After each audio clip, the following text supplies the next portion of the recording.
Hi, I'm Veronica. I'm happy to be with you today. Today's video is a Q&A, question and answer series. If you'd like your question answered on a future video, feel free to email me at veronicailes@gmail.com. Okay, so let's get on to the questions.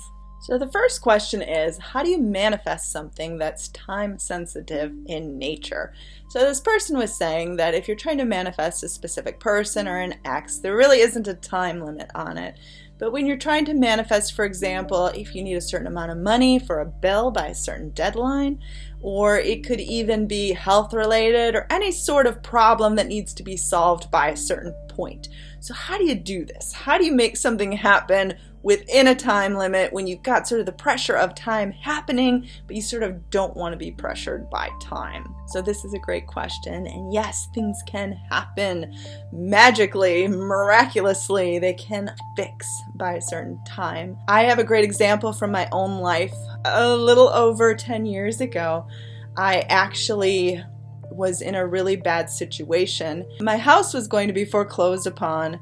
I was living in Florida at the time, and I had a beautiful house that actually had suffered a lot of damage from the hurricanes of 2004. In 2004, there were 3 hurricanes that hit: Charlie, Francis, and Jean, and my house unfortunately was near the beach side, my little A-frame house that I loved very much, and it suffered a lot of damage, and I suffered a lot of financial hardships, and unfortunately my house was going to be foreclosed upon. At that time, I took up a temporary job in California, and I ended up getting stranded out there and with no way to get back.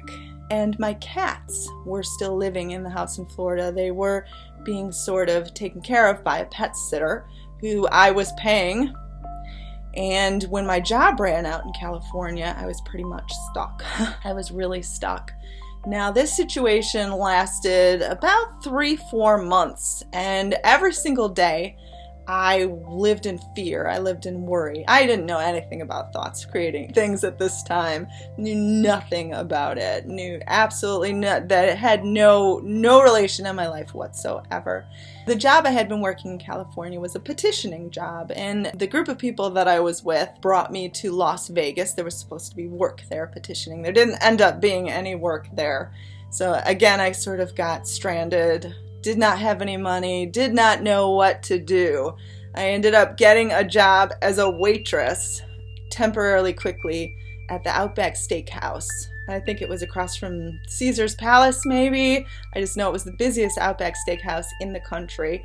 And it was sort of temporary money, but I was living in a hotel. I was actually living in the Klondike Hotel before it was torn down.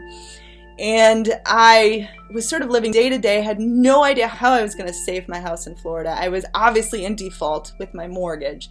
It was going to be foreclosed upon by a certain date. Didn't know what I was going to do. I was making barely enough money to survive. I actually stopped paying the pet sitter because I didn't have the money. She was actually kind enough to still continue to care for my cats, sort of under the agreement that I would pay her when I was financially able to. Now, obviously, this story has a happy ending, so she was a genuinely kind person who I will be forever grateful to, forever for my life. But back to the story. So I'm living in Las Vegas. How do I fix this? How does this get fixed? Mind you, I was crying every single day. I had no idea what I was going to do. All of my belongings were in my house. Now, both of my parents had passed on. All of their belongings were in this house, like my mom's wedding dress, things like this, like keepsakes that are irreplaceable. My cats are there. My house is going to be foreclosed upon. What do I do? Again, I'm crying every single day. Something inside of me, though, just in my heart, I just felt like everything was going to be okay. Somehow everything is going to be okay. But I was crying every single day. So it is proof that you do not have to be in a happy state of mind in order to fix something. You just have to sort of have this strong belief. And I think especially when things have an urgent time limit, you need that core belief that somehow it's going to work out. Now, mind you, I had no idea how it was going to work out, but somehow it was going to work out. I was actually in an abusive situation at the time. The person who I was with was an alcoholic. and was physically abusive. The way I wound up back in Chicago, which is where I'm from, was through a situation that I had with him where he physically attacked me. We sort of had an altercation one evening. I called my grandmother and she heard what was going on and she heard that I was physically in danger. She was kind enough to fly me out on the next plane back to Chicago, but she wasn't sort of in a position to help me out financially. She was in a position to get me to safety, which is what matters, but sort of the financial aspect was up to me. So she gave me a place to stay, which obviously I'm forever grateful for, but in order to financially get out of my situation, it was up to me. So I sort of needed to find a job ASAP. I needed to somehow get my cats out of that house and sort of save my house from foreclosure. How did I do that? How was I going to fix that in a very time-sensitive nature? How on earth does this happen? I got to Chicago. I was obviously very upset over what had just gone on. I needed to sort of keep my cool, somehow keep my eye on the prize. So every single day I would sort of envision myself returning home to see my cats, who I had not seen in months at this time. Returning home to all of my belongings. Through my tears, mind you, again, I cried a lot. I would sort of picture myself with my belongings and returning home and sort of living for that day. At first, when I got to Chicago, I really struck out. Like, I could not find a job for the life of me. I was just looking for a waitress job, nothing fancy. The Outback Steakhouse there was not like a busy Outback like the one in Las Vegas. No one was hiring. I went downtown and literally it was just like a brick wall. No one was hiring. It's crazy. It was summer and I just was not running into any success at all.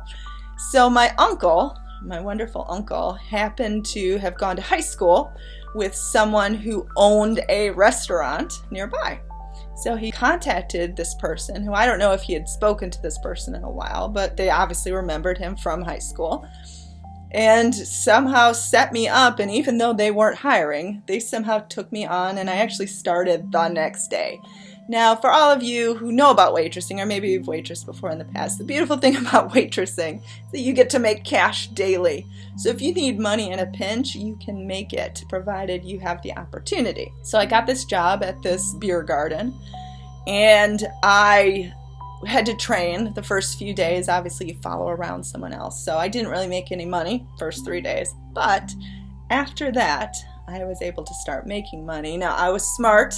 I decided to pick up every possible shift I could. Now, I ended up making about $14,000 in, I think, 2 months' time. I just kept getting tips and working as many hours as I possibly could. Picking up tables when someone else is tired and they want to go home early, you pick them up and you just sort of cover for them for the rest of the night.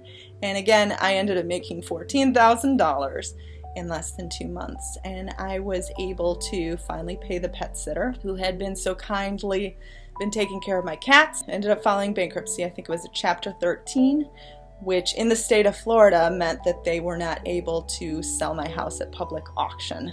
So I saved my house. I ended up actually getting a buyer for my house. It was someone who actually knew one of my other uncles, and for some reason she had enough money to buy a house.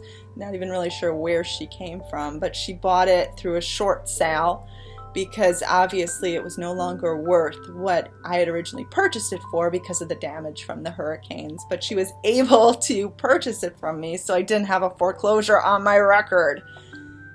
And I was able to fly home to my cats. I still remember the first night back with them. My little black cat, Murrin, she put her paw in my hand. She sort of said it's okay. She was so happy to see me. I was not actually intending to tell this story. After I read this question, I thought, well, this is perfect. So I want to say, when you are down to the wire, when you need to get something done fast, it's a core belief within you. In situations like that, it's kind of impossible to be happy. Like, I don't know how I would have actually been happy through all that turmoil and all that stress. There's really no way that you can be happy in situations like that. And you shouldn't expect yourself to be happy, but You should expect yourself to be determined and to sort of stay level-headed, to sort of look for these opportunities as to how things can get better, to how you can get out of the situation that you're in. Mind you, I got out of a very scary financial situation. I was about to lose my home, I was about to lose my cats, I was about to lose all my belongings. I was in an abusive situation. I was able to overcome all of these situations through determination. I admittedly knew nothing about my thoughts having anything to do with my life. I knew nothing about sort of the power of positivity, but I did sort of have a core belief within me that somehow everything was going to be okay. I cried a whole lot. I don't think I've ever cried so much in my life. Sort of crying where your head hurts, where you can't even open up your eyes. But through my tears, did what I needed to do. I got up, I worked those shifts, I worked those extra hours when the other girls were sort of lazy and wanted to go home. I took that opportunity, took every opportunity that was given to me. When I came across brick walls, didn't give up. And I think that those are really important things to remember. So I hope this video could inspire you. I'm obviously in a much different place now than I was then. And I'm forever grateful to have surpassed these things and to share these stories with you because I hope they can inspire you. So if you're in a bad place now, I hope that it can inspire you, that you can transcend it to something better and to a better result. At that time, there was YouTube. I certainly didn't have a computer. They didn't have it on your phone, so you're lucky to be able to watch things to inspire you if you are in a bad situation right now. You do at least have your phone to watch things. But I do want to say that it can be done, and thank you to this person that asked this question. I hope that this could help. Again, when you are in a situation that's time sensitive, it's more about the determination, the belief within yourself. It's okay to cry. And sometimes in those situations, it's okay to cry. Don't think that you can't cry, because I cried a lot and it got better. But you do have to have that determination within yourself and that hope for a better outcome and a better future. So I am Veronica. You can email me at veronicaisles@gmail.com. You can visit my website where I offer one-on-one coaching, veronicaisles.com. I do have a wonderful forum where I'm going to be posting messages daily, veronicaloa.boardhost.com. I am on Facebook. Feel free to friend me. I do have 5 ebooks available on Amazon. Feel free to preview them, purchase them for Kindle. I also have them in PDF format if you do not have a Kindle. I do have one available on paperback. We'll have more available on paperback in the coming year. If you liked this video, please subscribe to my channel. I hope to have 100 new videos released really soon. Well, maybe I'll even do 200 this year. I'll try my best. I am still raising money for Ember the kitten. Ember belongs to my very good friend, and Ember was a very sick baby. Ember overcame her situation. I made a video about it, and there is a GoFundMe page if you would check it out. And I hope that this could all inspire you, and I hope that you have a wonderful day.